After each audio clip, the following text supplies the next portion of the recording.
다 함께 성경 봉독하겠습니다. 출애굽기 20장 1절로 6절 말씀입니다. 하나님이 이 모든 말씀으로 말씀하여 이르시되 나는 너를 애굽 땅 종되었던 집에서 인도하여 낸 내 하나님 여호와니라. 너는 나 외에는 다른 신들을 내게 두지 말라. 너를 위하여 새긴 우상을 만들지 말고 또 위로 하늘에 있는 것이나 아래로 땅에 있는 것이나 땅 아래 물속에 있는 것에 어떤 형상도 만들지 말며 그것들에게 절하지 말며 그것들을 섬기지 말라. 나 내 하나님 여호와는 질투하는 하나님인즉 나를 미워하는 자의 죄를 갚되 아버지로부터 아들에게로 3, 4대까지 이르게 하거니와 나를 사랑하고 내 계명을 지키는 자에게는 1000대까지 은혜를 베푸느니라. 아멘. 오늘은 십계명 강의 네 번째 시간으로 제2계명에 대해서 말씀을 나누겠습니다. 제1계명이 무엇이었습니까? 너는 나 외에는 다른 신들을 내게 두지 말라. 다르게 표현하면 하나님을 최고로 사랑하라입니다. 그렇다면 2계명은 무엇입니까? 요약하자면 2계명은 너를 위하여 새긴 우상과 형상을 만들지 말고 그것들에 절하지 말고 그것들을 섬기지 말라입니다. 1계명과 2계명이 비슷하게 느껴지지 않습니까? 언뜻 보면 제2계명은 제1계명을 반복하고 있는 것 같습니다. 그 차이가 무엇이라고 생각합니까? 2계명도 1계명 같이 하나님 외에 다른 신을 섬기지 말라는 명령처럼 보입니다. 정리하자면 1계명은 다른 신을 섬기는 것을 금합니다. 2계명은 하나님을 형상화해서 섬기는 것을 금합니다. 즉 하나님을 잘못 섬기는 것을 금합니다. 다르게 표현하자면 1계명이 오직 하나님만을 섬기고 예배하라는 명령이라면 2계명은 하나님을 올바로 예배하라는 명령입니다. 하나님을 사랑하고 섬기되 1계명은 오직의 강조점이 있고 2계명은 올바로의 강조점이 있는 것입니다. 꼭 기억하시면 좋겠습니다. 이제부터 누가 물어도 명쾌하게 설명하실 수 있으면 좋겠습니다. 오늘 나눌 말씀의 제목은 2계명에서 만나는 하나님입니다. 10계명은 단순한 율법이 아닙니다. 딱딱하고 권위적인 명령도 아닙니다. 10계명의 행간에는 하나님의 사랑과 은혜가 숨어 있습니다. 우리가 1계명을 다룰 때도 이것을 살펴보았습니다. 송태근 목사님은 10계명은 우리를 향한 하나님의 사랑이 절절하게 고백된 하나님의 자기 선언이라고까지 합니다. 1계명부터 10계명 전부 하나님의 사랑 이야기라는 것입니다. 10계명만큼 하나님의 사랑을 실제적이고 구체적으로 말한 성경 구절이 없다고까지 말씀합니다. 저도 10계명을 공부하면서 10계명 속에 숨어있는 하나님의 사랑과 은혜가 참 놀랍다는 생각을 합니다. 2계명에서 만나는 하나님은 어떤 분이십니까? 두 가지만 나누겠습니다. 첫째, 하나님은 조작할 수 없는 분이십니다. 제2계명을 잘 풀어서 설명한 부분이 신명기 4장입니다. 신명기 4장에서는 하나님을 함부로 조정할 수 없는 분으로 계시합니다. 11절부터 13절입니다. 너희가 가까이 나와서 산 아래에 서니 그 산에 불이 붙어 불길이 충천하고 어둠과 구름과 흑암이 덮였는데 여호와께서 불길 중에서 너에게 말씀하시되 음성뿐이므로 너희가 그 말소리만 듣고 형상은 보지 못하였느니라. 여호와께서 그의 언약을 너에게 반포하시고 너에게 지키라 명령하셨으니 곧 10계명이며 두 돌판에 친히 쓰신 것이라. 하나님이 시내산에 강림하실 때 산에 불이 붙어 불길이 충천합니다. 그런데 불길과 함께 어둠과 구름과 흑암이 덮여 있다고 말씀합니다. 인간으로서는 도저히 이해할 수 없는 모습입니다. 밝은 불 가운데 계시면서도 완전한 흑암 속에 계시는 분이 하나님이십니다. 즉, 하나님은 인간이 함부로 조정할 수 있는 분이 아니라는 것입니다.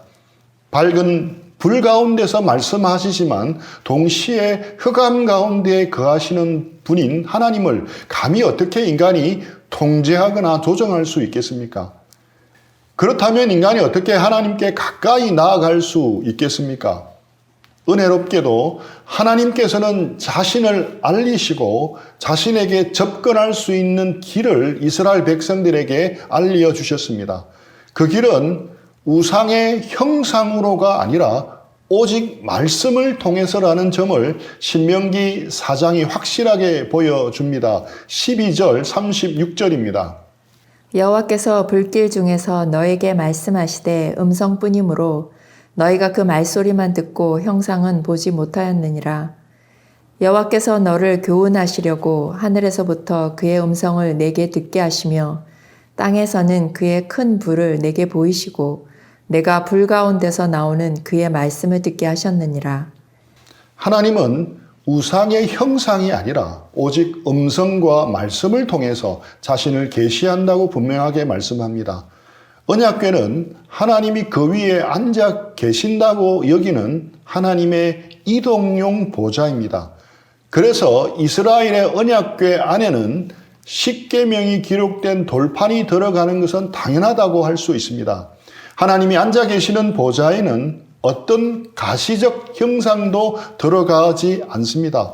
오직 십계명을 담은 두 돌판이 그 언약궤 안에 들어간다는 사실은 우리에게 무엇을 보여주는 것입니까? 하나님께서는 십계명 말씀을 통해 그의 백성을 통치하시고 그의 백성 가운데 임재하신다는 의미인 것입니다. 하나님께서 이렇게 말씀을 통해 알리시고 말씀을 통해 자신에게 다가올 수 있는 길을 열어놓으셨음에도 불구하고 이스라엘 백성은 형상이 있는 우상을 만들어 하나님을 섬기려는 유혹에 자주 넘어갔습니다. 그 이유가 무엇이겠습니까?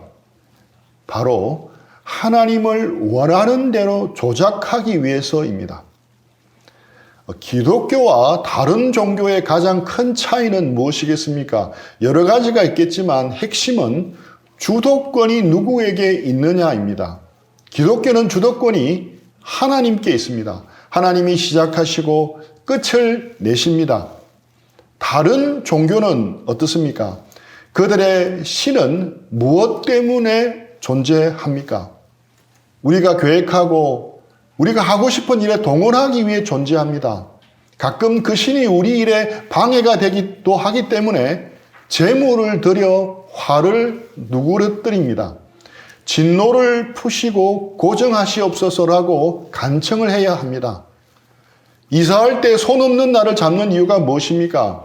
혹시나 집을 지키는 신이 해코지 할까봐 신이 없을 때 몰래 이사를 하기 위한 것입니다. 집안에 있는 제사를 없앨 때 사람들이 제일 두려워하는 것은 조상신이 해코지하지 않을까 하는 것입니다. 테슬라 X와 같은 최첨단 차량을 새로 사놓고서는 그 앞에 돼지머리를 두고 절하는 이유가 무엇입니까? 혹시나 신이 해코지하지 않을까 하는 두려움 때문입니다. 이것이 이방 종교의 제사의 목적입니다. 그러나 기독교 제사는 무엇입니까? 거룩하신 하나님을 만나기 위해서 나를 성결하게 하는 것입니다.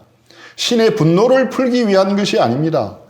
다른 종교는 근본적으로 내가 주인이 되는 것입니다. 내가 목표를 정하고 내가 방법도 정합니다. 내게 없는 힘과 다른 모든 것을 가지고 있는 신은 단지 내가 이루려는 일에 동원될 뿐입니다. 그 신을 동원하기 위해 주문을 외우거나 부적을 붙입니다. 이것이 기독교가 아닌 다른 종교입니다. 그럼 기독교는 어떻습니까?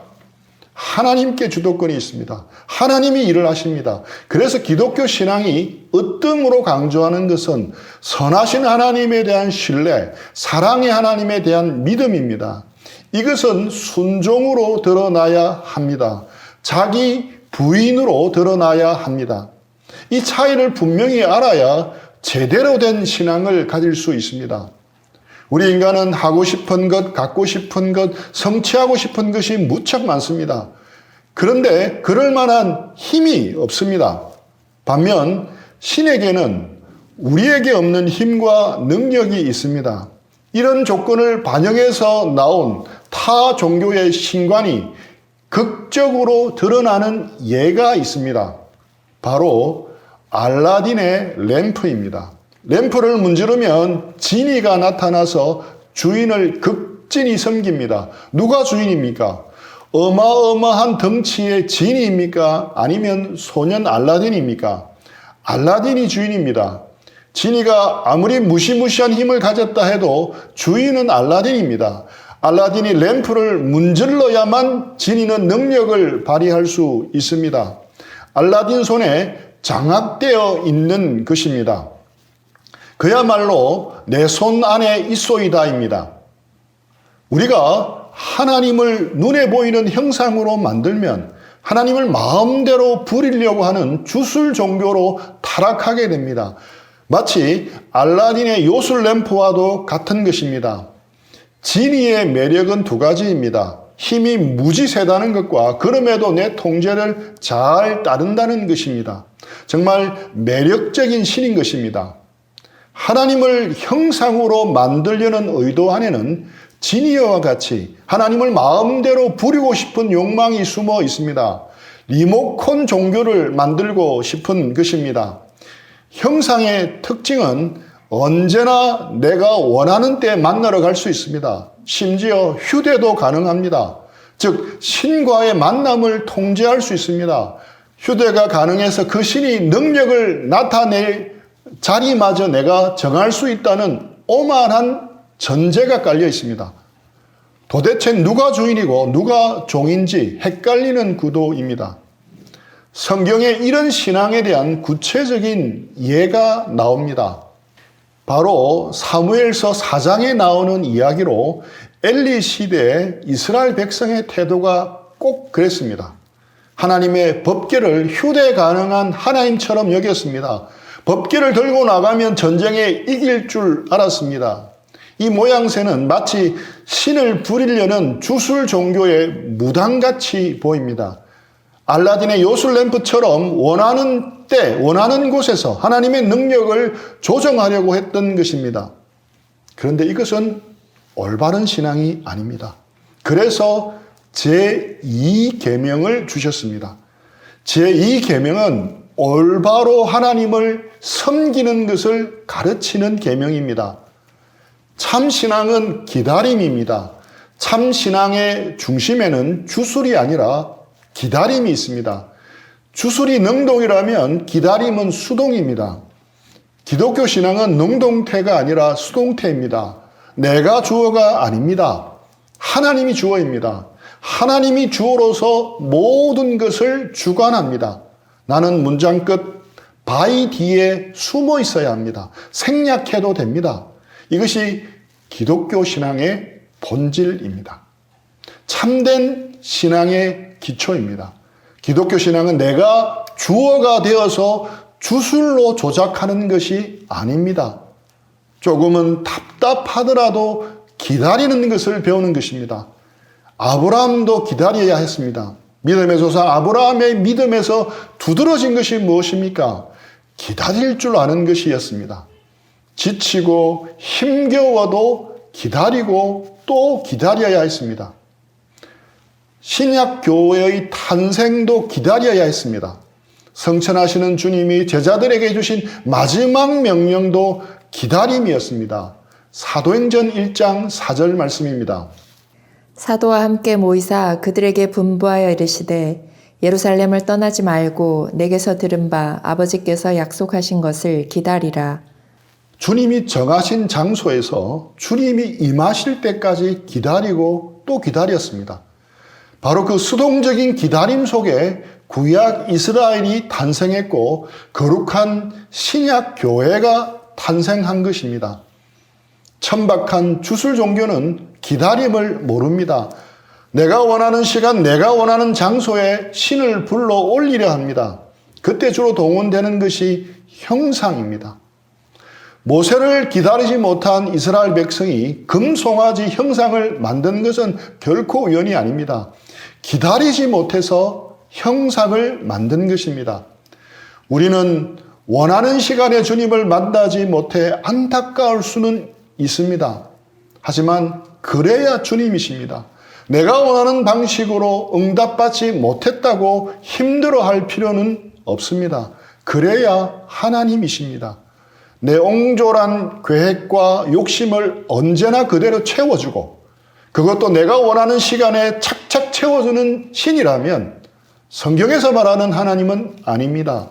요술램프의 진이는 될 수 있을지 언정 거룩하신 하나님은 아닙니다. 최근 하나님께서 여러분에게 기다리라고 말씀하시거나 기다림을 배우도록 하시는 것이 있습니까? 하나님을 기다리십시오. 이사야 30장 18절입니다. 그러나 여호와께서 기다리시나니 이는 너희에게 은혜를 베풀려 하심이요 일어나시리니 이는 너희를 긍휼히 여기려 하심이라. 대저 여호와는 정의의 하나님이심이라. 그를 기다리는 자마다 복이 있도다. 하나님을 기다리는 자마다 복이 있다고 분명히 말씀하고 있습니다. 한국의 크리스찬들에게 기도의 이미지가 가장 잘 그려진 성경 이야기를 하나 꼽으라면 절대 다수가 창세기 32장에 나오는 야복 강가에서 하나님의 사자와 씨름한 야곱 이야기를 꼽을 수 있습니다. 환도뼈가 위결되고 평생 불구가 될지언정 하나님과의 씨름에서 질 수 없다는 결의로 기도한 야곱의 이미지를 최우선적으로 꼽습니다. 그래서 우리도 그렇게 기도해야 한다는 부추김을 당해왔습니다. 그 결과 우리의 기도는 언제나 투쟁처럼 되었습니다. 하루 10시간씩 부르짖으면 하나님의 보좌를 움직일 수 있다고 가르칩니다. 우리 기도로 하나님을 조정할 수 있다고 여기는 것입니다. 내가 원하는 것을 얻어야 능력 있는 기도라고 여겼습니다. 얻지 못하는 이유는 오로지 기도하지 않기 때문이요. 기도해도 얻지 못하는 것은 더 많이 기도하지 않고 노력이 부족하기 때문이라 생각했습니다. 그래서 기도응답을 받을 때까지 목표를 이룰 때까지 불굴의 의지를 불태워야 하는 것입니다. 이렇게 야복 강변의 야곱은 우리에게 기도자의 영원한 모델이 된 것입니다. 그런데 이것은 기도의 다양한 속성 중에 한 면일 뿐입니다. 올바른 기도는 하나님을 우리에게 맞추는 것이 아니라 우리가 하나님께 맞추는 작업입니다. 우리가 나의 하나님이라고 할 때 나의 하나님은 내가 소유한 하나님이 아닙니다. 나를 소유한 하나님이십니다. 내가 부리는 하나님이 아니라 오히려 나를 부리는 하나님입니다. 나를 기다리게 하시는 하나님, 두렵고 떨림으로 내가 섬기는 하나님이 진정 나의 하나님임을 알아야 합니다. 이 계명은 오직 하나님을 믿되 올바로 믿으라고 주신 계명입니다. 이 계명은 저급한 주술 종교가 아니라 참 신앙을 주시기 위한 울타리와 같은 계명인 것입니다. 이 계명에서 만나는 하나님은 우리가 조작할 수 없는 하나님이십니다. 둘째, 하나님은 우리를 뜨겁게 사랑하시는 분이십니다. 이 계명에서 이해하기 힘든 것이 하나 있습니다. 하나님은 우상을 만드는 자들의 죄를 갚을 것이라고 하시면서 자신을 질투하는 하나님으로 계시하고 있습니다. 나는 전능하신 하나님이다. 아니면 나는 복수하는 하나님이다. 이렇게 해도 될 터인데 왜 굳이 질투의 하나님이라고 소개하고 있겠습니까? 세상에 존재하는 것 가운데 하나님과 이스라엘 백성들과의 관계, 하나님과 우리와의 관계를 가장 잘 표현해주는 관계가 무엇이겠습니까? 바로 부부 관계입니다. 부부 사이에는 다른 어떤 사람도 끼어들 여지가 없습니다. 결혼은 전적으로 두 사람 사이에 독특하고 배타적인 관계에 근거합니다. 그러한 배타성이 부부관계의 핵심입니다. 우리와 하나님과의 관계도 이와 비슷합니다. 둘 다 정절을 지키는 서약으로 맺어진 인격적 관계입니다. 남편과 아내가 서로 배타적인 사랑의 약속을 하듯 하나님과 그분의 백성도 비슷한 약속을 합니다. 하나님은 우리를 보호하고 복 주시기로, 우리는 그분을 신뢰하고 순종하기로 약속합니다. 여기서 하나님께서 우리를 질투하신다는 말씀 속에는 하나님이 정말로 우리를 사랑하고 계신다. 사랑의 관계로 우리를 만나고 싶어 한다는 의미가 포함되어 있습니다. 즉, 내가 너희를 이렇게 사랑한다 하는 고백인 것입니다. 그런데 그냥 사랑하는 정도가 아닙니다. 뜨겁게 정열적으로 사랑한다는 고백이 숨겨져 있습니다. 구약에 사용하고 있는 질투라는 말의 어근은 긍정적인 의미에서 열정과 정열을 가리키곤 합니다. 열왕기상 19장 10절입니다. 그가 대답하되 내가 만군의 하나님 여호와께 열심히 유별하오니 이는 이스라엘 자손이 주의 언약을 버리고 주의 제단을 헐며 칼로 주의 선지자들을 죽였음이오며 오직 나만 남았거늘 그들이 내 생명을 찾아 빼앗으려 하나이다. 엘리야가 여호와께 열심히 유별하오니라고 한 것이 직역하면 여호와를 위해 심히 질투하오니라고 할 수 있습니다. 여기서 질투는 여호와를 향한 열심과 정열을 가리키는 겁니다. 질투하시는 하나님이라는 의미 안에는 하나님은 이스라엘을 향해 열정과 정열을 품고 있다는 의미가 포함되어 있습니다. 즉, 이 계명은 난 너희들을 정열적으로 사랑한다 하는 하나님의 선언이라 할 수 있습니다. 하나님은 모든 영광과 자존감을 버리고 우리의 언어로 우리를 향한 그분의 사랑을 선언한 것이라 할 수 있습니다. 그리고 그것을 친히 증명해 보여주셨습니다. 로마서 5장 8절입니다. 우리가 아직 죄인 되었을 때에 그리스도께서 우리를 위하여 죽으심으로 하나님께서 우리에 대한 자기의 사랑을 확증하셨느니라. 하나님께서 예수 그리스도의 죽으심을 통해 우리에게 대한 자기의 사랑을 확증하셨습니다. 이 사랑의 확정이 바로 하나님의 열심입니다. 그리고 그 열심은 하나님의 사랑과 정열에서 나오는 것입니다. 부부간의 사랑은 전부 아니면 전무입니다. 하나님과 우리와의 사랑의 관계 역시 마찬가지입니다. 전부 아니면 전무입니다. 그런 사랑을 지금 하나님께서 우리에게 이 계명을 통해 고백하십니다. 그리고 그 사랑을 원하시는 겁니다. 자신의 사랑을 고백하시면서 동시에 명령하고 계시는 것입니다. 난 다른 어떤 것이 아니라 너 하나만으로 만족해. 하나님은 우리에게 고백하시는 것입니다. 우리도 주님 한 분만으로 만족합니다. 이 고백을 우리 모두도 입술로만이 아니라 우리의 삶으로 고백하는 신앙으로 나아가기를 축복합니다. 끝으로 이 계명을 마무리하면서 하나님께서 어떤 형상으로든지 우상을 만들어 섬겨서는 안 된다는 가장 큰 이유는 다른 데 있음을 기억했으면 합니다. 그것은 이미 하나님께서 자신의 형상을 만들어 놓으셨기 때문입니다. 하나님이 이미 자신의 형상으로 만들어 놓은 존재가 누구이겠습니까? 바로 우리입니다. 창세기 1장 26절 27절입니다. 하나님이 이르시되 우리의 형상을 따라 우리의 모양대로 우리가 사람을 만들고 그들로 바다의 물고기와 하늘의 새와 가축과 온 땅과 땅에 기는 모든 것을 다스리게 하자 하시고 하나님이 자기 형상 곧 하나님의 형상대로 사람을 창조하시되 남자와 여자를 창조하시고 하나님은 영이시기에 형상이 없으십니다.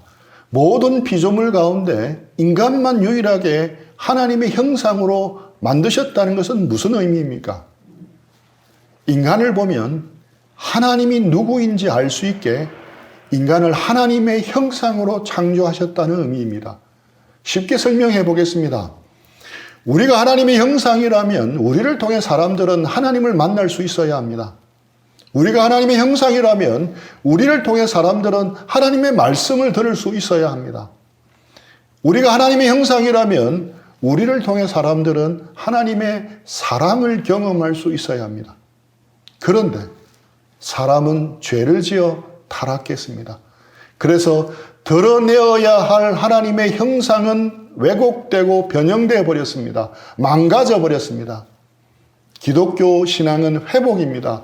이것을 회복시키는 것입니다. 원래 하나님의 형상으로 지음받은 모습대로 회복하는 것입니다. 하나님이 예수님을 통해 우리를 구원하시고 새로운 피조물이 되게 하시고 그렇게 빚어가시는 것은 원래 하나님의 형상을 회복시키는 과정이라 할 수 있습니다. 인간이 하나님의 형상으로 창조되었다면 회복된 인간인 그리스도인들은 이 세상에서 하나님의 형상이 되어야 하고 마땅히 하나님의 형상으로 살아가야 합니다. 진정한 제자 훈련은 교회 생활을 열심히 잘하고 열심히 봉사하는 일꾼을 만들어내는 것만이 궁극적인 목표가 아닙니다. 제자 훈련의 궁극적인 목표는 하나님의 형상을 회복하여 일상의 삶에서 예수님을 드러내는 작은 예수가 되는 것입니다. 새벽 기도는 열심히 하면서 직장에서 대충 시간만 보내는 그리스도인이 있으면 안 됩니다. 11조 헌금을 꼬박꼬박 내면서도 노동자의 임금을 착취하는 기업가들이 있으면 안 됩니다. 다른 사람의 구원을 위해 열심히 전도하면서 정작 믿지 않는 며느리를 구박하는 시어머니가 있다면 그것도 안 됩니다.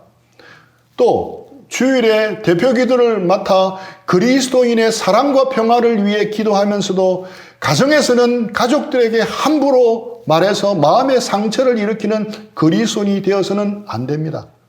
만약 우리가 그렇게 행동한다면 세상은 우리를 통해 하나님의 형상을 보겠습니까? 우리는 우리를 통해 사람들이 하나님을 만나도록 해야 하는 일을 감당해야 합니다. 십계명의 의도 자체가 돌판용이 아니라 삼용입니다. 돌판에 새겨주셨지만 마음판에 옮겨 쓰라고 주신 계명입니다. 삶을 겨냥해서 주신 말씀이고 삶에서 실천되기를 바라는 계명들입니다. 이 말씀들은 마음판에 새겨야 하고 우리의 생활판에 새겨야 합니다. 십계명 속에 숨은 하나님을 만나 은혜를 누리고 삶으로 실천해야 할 것이 바로 십계명인 것입니다. 말씀을 마치겠습니다. 제2계명에서 만나는 하나님은 우리의 조작을 받지 않으시는 분이십니다. 우리가 그분께 맞추어야 합니다. 우리를 뜨겁게 정열적으로 사랑하시는 분이십니다. 어떤 분이 이런 이야기를 합니다. 이 세상에 있는 최고의 사오정은 하나님이라고 합니다. 우리가 무슨 불만을 터뜨리고 아무리 불평해도 사오정처럼 하나님은 늘 똑같은 말씀을 합니다. 그래, 그렇지. 내가 너를 사랑한단다. 내가 너를 정말로 사랑한다. 그 하나님이 우리를 자신의 형상으로 만드셨습니다. 그리고 예수님 안에서 우리를 부르셔서 그 형상을 회복하고 계십니다. 우리가 하나님의 형상으로 회복되어서 사람들로 하여금 우리를 통해 하나님을 보도록 하는 것이 하나님의 계획입니다. 하나님의 형상을 회복하는 것이 제자훈련이며 세상에서 그런 삶을 살아내는 것이 선교입니다. 이번 한 주 동안에 이 계명에서 만나는 하나님과 동행하는 한 주가 되기를 축복합니다. 가정에서, 직장에서, 학교에서 하나님을 드러내는 하나님의 형상을 회복해 나가는 한 주가 되기를 축복합니다. 적용 질문 드리겠습니다. 최근 자신의 삶 가운데 하나님을 잠잠히 기다려야 할 영역은 무엇입니까? 내가 주도하기보다 하나님께 자신을 맞추어야 할 영역은 무엇입니까? 둘째, 하나님의 사랑을 신뢰하는 가운데 하나님의 형상을 드러내는 삶을 위해서 자신에게 바꾸어야 할 한 가지는 무엇입니까? 적용 질문을 스스로에게 던지시면서 잠시 기도하고 적용하는 시간 가지겠습니다.